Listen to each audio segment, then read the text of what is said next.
daawwattoota Arkiiloo Deel kabajamoo bakka jirtanitti nageenya keenya isin akka qabu jecha qophii guyyaa har'aatiin barattoota Mattuu Yuunivarsiitii irraatii ari'atamanii waliin turtii taasifne isin biraan keenya akka xumura sagantaa keenyaatti waliin turan affeerraa keenya warreen YouTube keenyaaf haaraa taatan subscribe gochuun dagatina namoota biroof illee qooda warreen wajjin hojjechuu barbaadaniif balballi keenya banaadha kottaa waliin hojjennaa isiniin jenna. Aku sama orang di sana jalan berata University Matula muummee damee keemikaala injiinaringii waggaa shanaffaan barachaa jira. Wanti hundate wantuma akka waliigala biyyattii keessa jirutti barattoota Oromoo Yuunivarsiitii Oromiyaa garaa keessa jiran mudannoo irratti raawwate taatee ture walitti bu'iinsa barattoota gidduutti naannoo Amaaraa Yuunivarsiitii Waldiyaatti mudate irraa kan ka'e Yuunivarsiitii keenyattis lubbuu barataa Oromoo hojjetti du'ee fi sochiin gama barattootaan gaggeeffamu mooraa keessatti eegalee ture. Kanumaanis yeroo dhiyaanaan barnoota dhaabbatee ture. Akkuma kana nuunillee warra barattoonni kun maaliif Yuunivarsiitii naannoo Amaaraa keessa jiran maaliif akka itti hidhamu maaliif akkas ta'e jennee warra gaafate yeroo dheeraadhaaf mana hidhaa keessa turre. Isaan booddee erga baanee booddee barattoota naannoo Amaaraa mooraa isaan keessa jiran kan yeroo fidan alaabaa abbaa gadaa qaban yoo fidan galma Yuunivarsiitii sanaa keessatti wantoota tattaanamee hojjetaa jiran osoo mooraa sana keessa jiranii nurratti qaamni kan mooraa sana keessa jiru adaba guutummaa guutuutti akka barnootatti hin deebine jedhanii adabee mooraa sana baasee jechuudha. Waan kiyya taalimaa adabeetiin jedhama.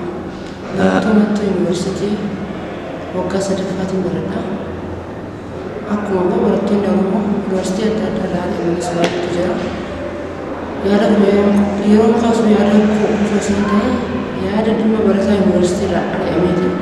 Dhimma barataa Yuunivarsiitii irraa ari'amee yookaan jiru barataa Yuunivarsiitii kamirraa ari'amee wanta Oromoo ta'e qofaaf malee badii tokko hojjetee miti.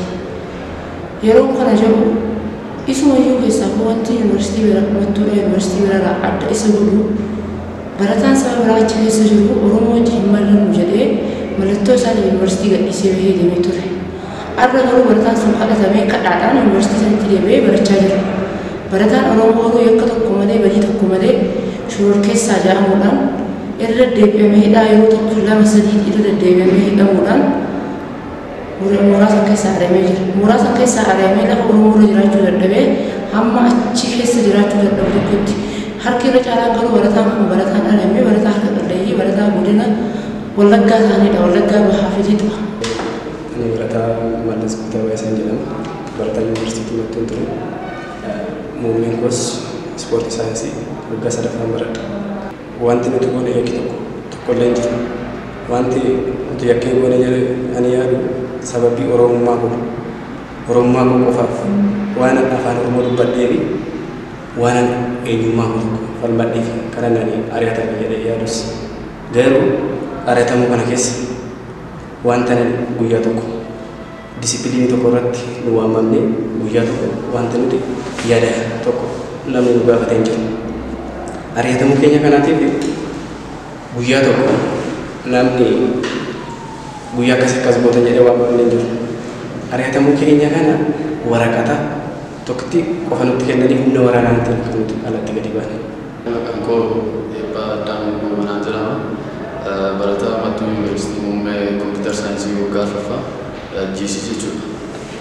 Taateen akkuma biyyattiitti taatee guddaa turte nuti barnoota irraa argamne xalaa seera qabeessa hin taane barnoota irraa nu arganii akka kanaan. Wallaggaa afran kan ta'an ijoolleen kun aanaan isaanii konnekshiin hin jiru, niitoorkiin hin jiru. Tajaajila adda addaa maatii isaaniitti hojii quunnamaan jiranii ijoolleen kun eessa dhufu nuti akka dhaamsatti kan hin qabu paartiilee siyaasaatiif.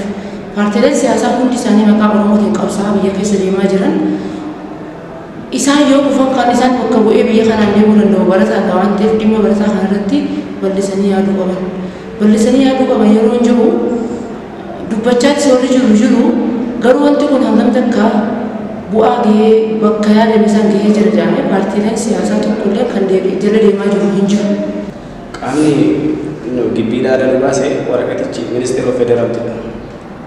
Nu waamanii biiroo deemnee milkaardii keessaan fidaa jedhanii mattaawaqaa keessaan fidaa jedhanii kan qaama federaalaatiin dormii deemne qaama federaalaatiin eega dormii deemnee booddee uffata keenyaaf shantaa keenya furannee gadi baane sanii booddee alallee gadi baane akkaataatti sochoonee maatii keenya gadi dhabne ween dhiira qofa doon ta'an shamarran illee mana hidhaatti akkaataatti maatii keenya gadi dhabne mana hidhaa keessatti illee ijoolleen dararamaa turte jirti. Haga har'aatti torbee darbe keessa namni ba'ee jira. Garuu eega ala nu baasanii kaasanii akkaataatti maatii keenya gadi dhabne illee haala yaaddessa keessa turre miti. Rakkoon nu mudate walumaa galatti akkaataan itti adeemsitti barnoota irraa dhabee seera qabeessa kan ta'e miti murtee siyaasaan dura fudhatame yookaan haala siyaasa biyyattii amma keessa jirtu irratti xiyyeeffatee barattoota Oromoo mooraa sana keessa jiran lakkoofsaan nama 23 ta'an irratti murtee siyaasaa fudhatamee jiru. Murtee siyaasaa xiyyaafasii jedhu adeemsa sila barataan tokko yuunivarsiitii irraa adabamuudhaaf seeraan keessa darbuu qabu tokko keessa osoo hin darbin guyyaa tokkotti kottaa waraqatatti adabamuun ta'uu jedhanii ni deemnee waraqata yeroo kenname qaama tika mooraa sanaa jechuudha yookaan tika beekumsa mooraa nageenya mooraa kan jedhu mooraa isaan keessatti qaama waldaatiin ramadamanii kan keessa jiranii waraqaa mallattoo qaama mooraa sana hoogganuu hin qabne chaappaa yuunivarsiitii qofa kan qabuuni adabamee mooraa sanaa baanee jiru. Rakkoo guddaatu irratti ga'e achi barataa achi erga mooraa dhaabee qaamotii tikaa naannoo sana jiran godina sana irra jiranii balaa adda addaan irratti ga'e fakkeenyaaf si'a 2-3 ol achitti adabamee ture hidhamee ture.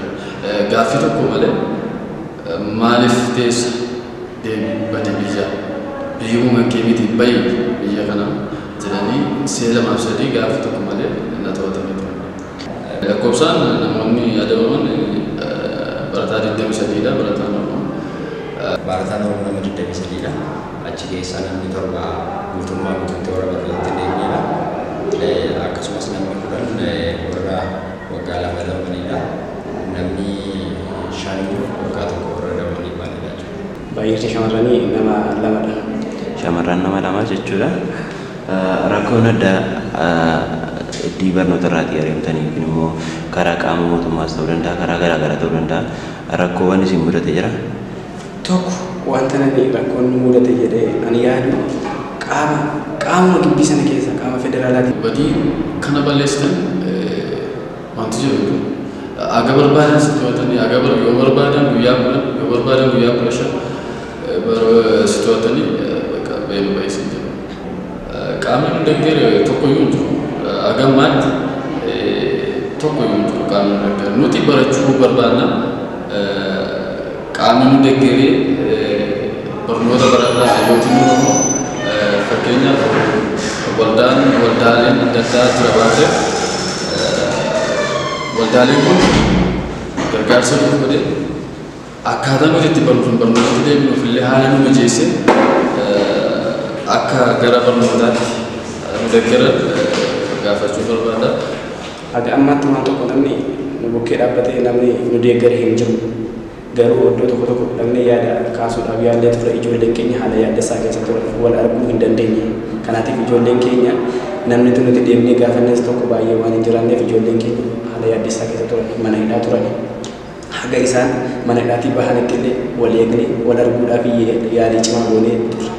Ergachi baanee mooraa sana erga baanee akkaataa dambiitti uummata ministeera saayinsii dhaabbilee barnoota olaanoo baasanii waliyyannoo fudhannee ture.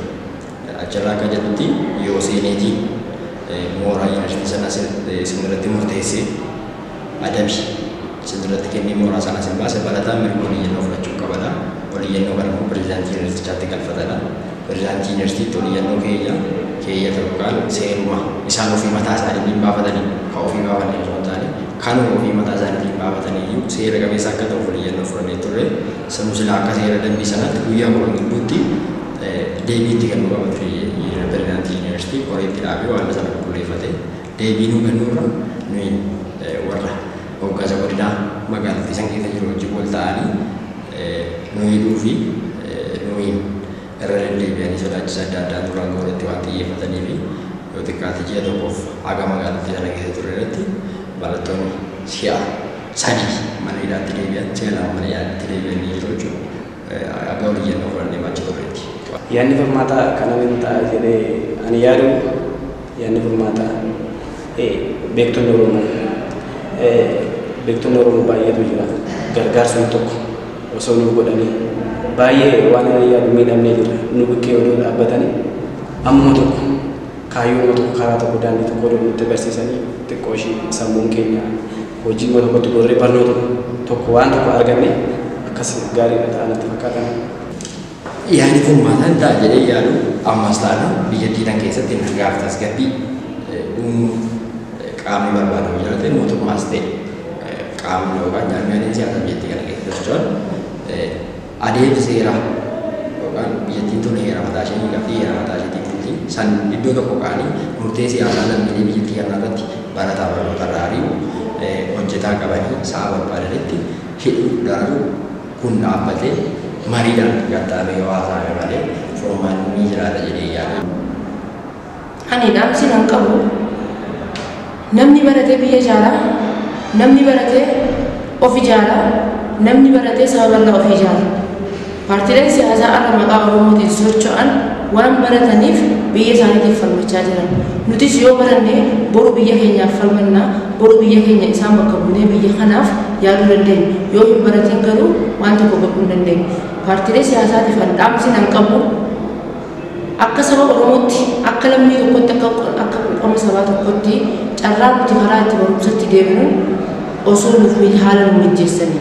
Dhaamsan gara xumuraa irratti qabu uummata Oromoo bal'aatii fi wal bira dhaabbachuu qaba. Bakka nuti barattoonni kun barattoota barnoota fedhanidha.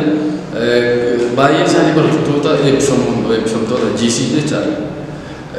Saayikoon barattoota kanaallee miidhameeti jira. Waldaan adda addaa, hayyootiin Oromoo adda addaa akka isaan deeggaree barattoota kana deeggaree sammuu isaanii akka baakin goone gara boodaatti deebineef deeggarsa adda addaa akka isaan godhaniif dhaamsa booda barfachuu barbaada.